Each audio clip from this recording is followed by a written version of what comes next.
Olá pessoal, eu sou o Pacete, host do Habitability, um podcast e videocast oferecido pela MRV & Co. Inteligência artificial, como a gente fala dessa tecnologia? Eu não sei se na mesa do bar, mas que falamos muito de AI. Mas e aí?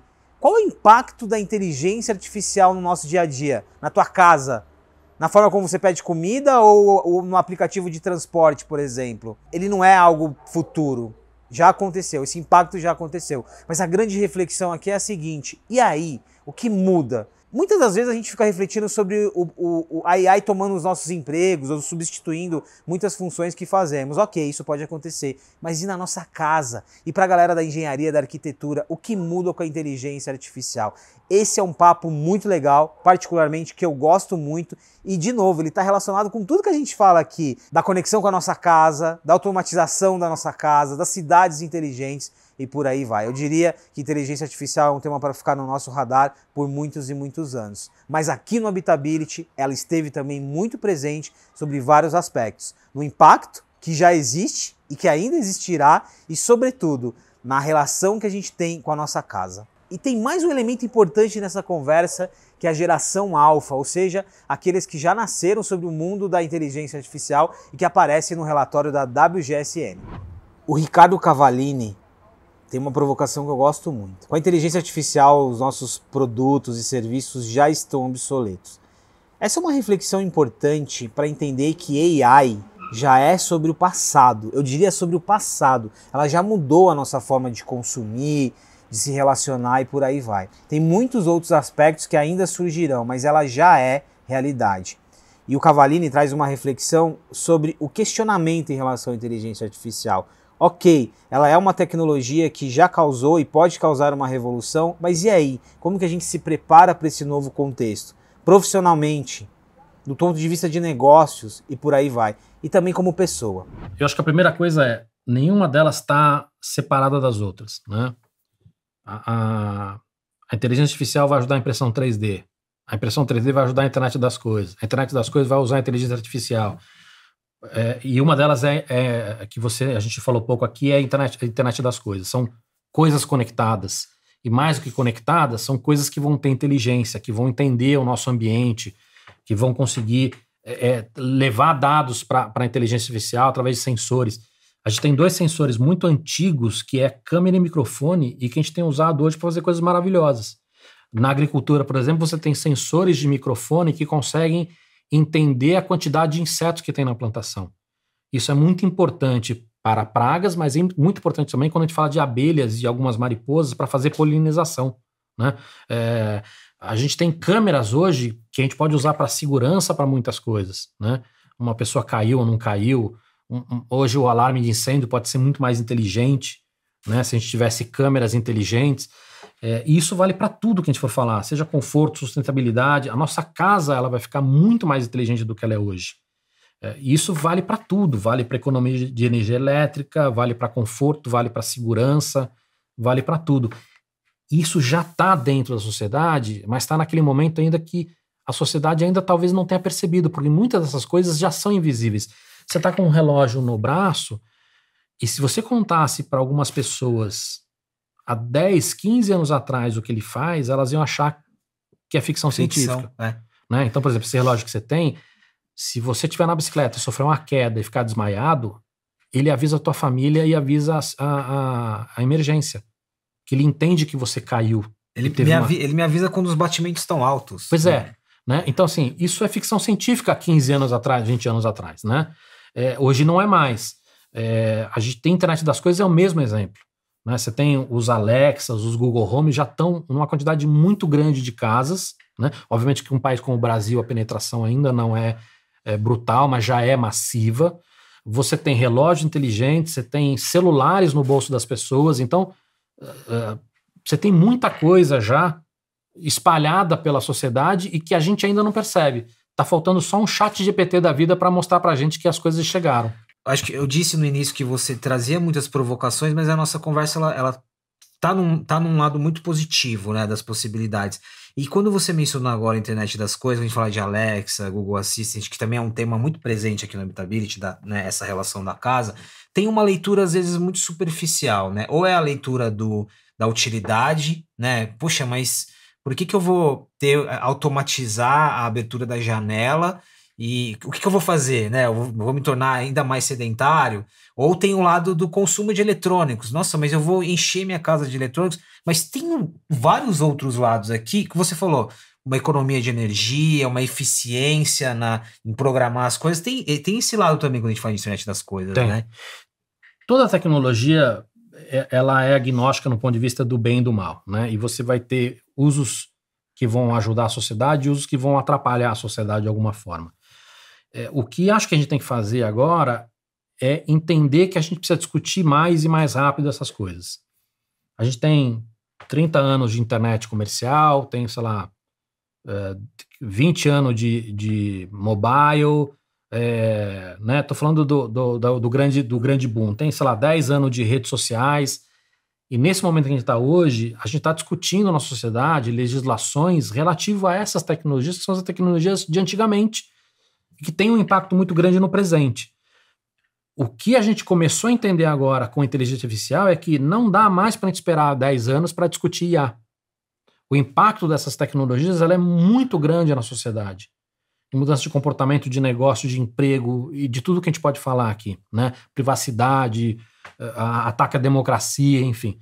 Então, a gente entendeu já que a gente precisa discutir as tecnologias do futuro. E que também, né, futuro, presente e passado é meio relativo, né? Porque se você olhar as maiores empresas do mundo, são casos de inteligência artificial. Google, Facebook. Esses caras são casos de inteligência artificial. A Amazon, né? Uma parte considerável da receita desses caras vem da IA, né? Recomendando produto, oferecendo propaganda, enfim. Então, o que a gente precisa fazer enquanto sociedade é isso. A gente precisa urgente fomentar e participar dessa discussão. Não deixar isso no âmbito só dos 3 poderes. A sociedade precisa fazer parte disso. Essa relação que o Cavallini faz do marketing, da inteligência artificial, do negócio, ela é muito importante. Eu sei que às vezes dá um pouco de medo, né? O quanto que a gente precisa se reinventar nesse novo mundo automatizado, mas isso é importante. Isso é importante porque a gente acaba descobrindo não só o que a AI pode fazer no nosso lugar, mas o que a gente pode fazer mais e melhor com a inteligência artificial. A Catarina Papa, que é especialista em tendências e futurismo, ela faz muitos experimentos, que incluem tecnologias, vários tipos de tecnologias, blockchain, por aí vai. E a inteligência artificial entra nesse contexto. O legal da Catarina aqui na nossa conversa é que ela traz muitos exemplos práticos do quanto a inteligência artificial já afeta o nosso comportamento e o quanto que ela pode mudar a forma como a gente vai se relacionar com as pessoas e com os objetos. A casa é um elemento muito importante aqui. Então tem um exemplo muito prático para mim que assim, uma coisa é quando a gente olha para aquilo e não consegue ter uma permeabilidade relacional de linguagem. Quando surge o ChatGPT, ele dá pra gente um viés de que eu tô me relacionando com aquilo. Então, por exemplo, o porco, ele tem uma capacidade de consciência muito maior do que o gato e o cachorro. Mas o cachorro, por que a gente bota cachorro dentro da casa da gente? Porque ele é mais relacional. Ele não é mais consciente. Então, assim, a chave da mudança do porquê é como que a gente se relaciona com a tecnologia. E quando surge a linguagem do ChatGPT e as promessas evolutivas disso para se tornar o avatar trazendo nuances, o avatar respondendo em função do seu viés, a gente começa a entender aquilo e o nosso corpo começa a aderir aquilo como assim, nossa, eu tô me relacionando com aquilo, porque ser humano é sobre se comunicar, se falar e se relacionar, né? Tem uma outra reflexão aqui, talvez um pouquinho menos técnica e agora mais humana e comportamental, que foi trazida pela Fabiana Raulino, que é consultora em transformação digital e criatividade.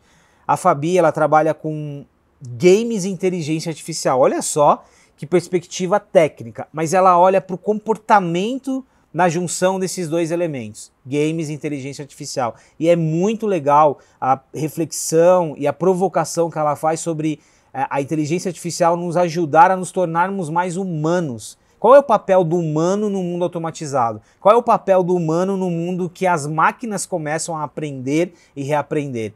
Essa é uma reflexão muito legal. O ChatGPT, dependendo de como você se comunica com ele, ele muda a personalidade de resposta. É isso, então, se a gente é muito objetivo, há a interpretação de responder com objetividade.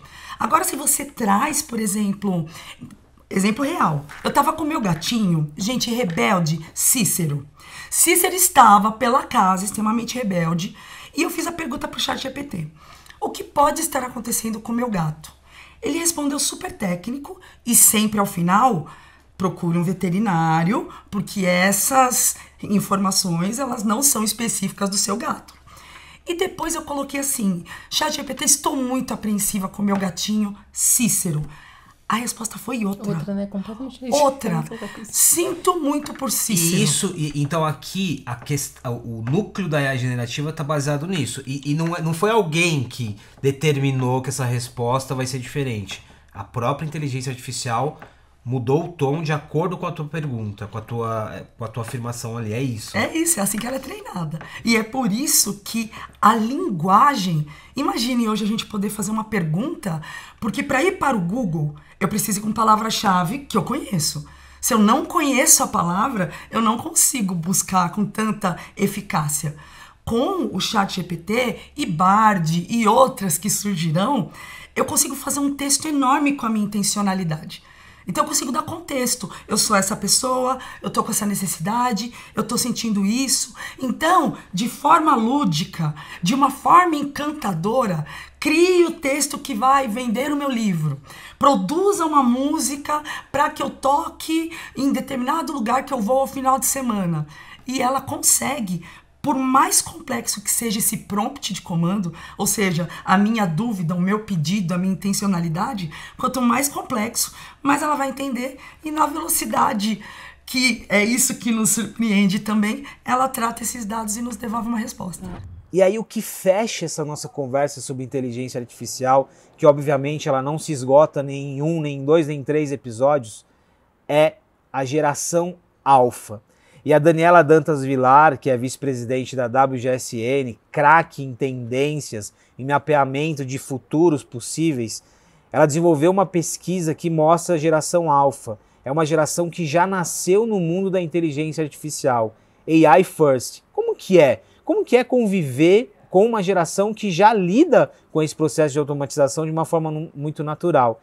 E aí aqui é interessante porque não é só o impacto da tecnologia, mas é a reaprendizagem, é a convivência sobre a ótica da inteligência artificial. Isso é muito legal e eu tenho um olhar muito positivo em relação à AI. Eu sei que tem aquele lado que traz medo, que traz preocupação, mas tem um lado muito positivo também, que não é sobre a tecnologia. Quando a gente olha para o nosso lado humano e para o nosso potencial humano, a questão da tecnologia vira só um acessório. A geração Z, qual que era a grande diferença? Eles eram nativos da internet. Eles nasceram com a internet. Que é muito diferente da relação que a gente tem. A gente não. Então, eu brinco que tem coisas de comportamento que você vai... Outro dia eu li um report, aquilo, eu fiquei assim, nossa, falando que para as gerações Z é a estética do feio, né? Que desde o feed, assim, que tudo é meio feio, assim, eles gostam... É uma coisa que conversa mais com eles, justamente porque a geração anterior virou a estética do perfeito nas redes sociais, tudo por exemplo. Muito, né? Então, assim, eu brinco que, assim, Cara, que me mostre o seu feed que eu falarei quantos anos você tem, entendeu? Se é aquele feed todo arrumadinho, bonitinho, eu vou, isso aí tá mais perto dos 40, entendeu? Se eu vejo um feed meio bagunçado, com umas fotos meio borradas... Provavelmente os nossos feeds, Exato. eles são assim. Exatamente, né? Assim, mas enfim. E aí, por aí vai. Mas aí, falando do alfa, tudo isso para chegar nos alfas, eles são AI first. Primeira geração que vai nascer com inteligência artificial. Isso muda completamente a relação com a informação. Isso muda a relação com o trabalho. Isso muda a relação... Então, assim, a gente não tinha Google. Alguns de nós, quando começou, assim, sabia do KD, né? Geração Z nasceu com esses buscadores, nasceu com redes sociais, etc. e tal. Os próximos nasceram com inteligência artificial, tendo o ChatGPT, OpenAI, ajudando a formular texto. Então, assim, isso muda completamente o comportamento. E eu gosto de trazer esse fato, que para mim ele é o contexto que muda tudo. Porque uma geração que nasce na internet muda tudo. Porque a tecnologia, ela é o meio, né? Assim, ela encurta caminhos e abre portas. É o que eu sempre falo. Às vezes ela encurta caminhos para lugares horríveis, mas de fato ela encurta caminhos. Então, e o AI também vai encurtar caminhos, mas outros caminhos. Né? Então, vai mudar a relação com o trabalho, com o ensino, que já vem aí se transformando ao longo dessa mudança. Mas, para mim, a principal mudança, curiosidade para mim, é quando você pensa que eles são AI first.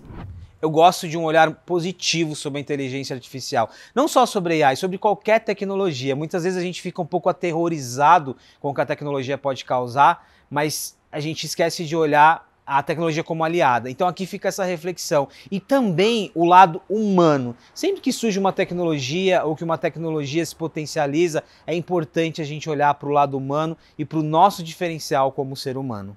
Você que curte o Habitability, quer compartilhar com a tua rede, com o teu feed, com a tua comunidade, a gente preparou uma playlist especial, Habitability Episódios Essenciais, Spotify e YouTube. Clica lá, pesquisa e compartilha.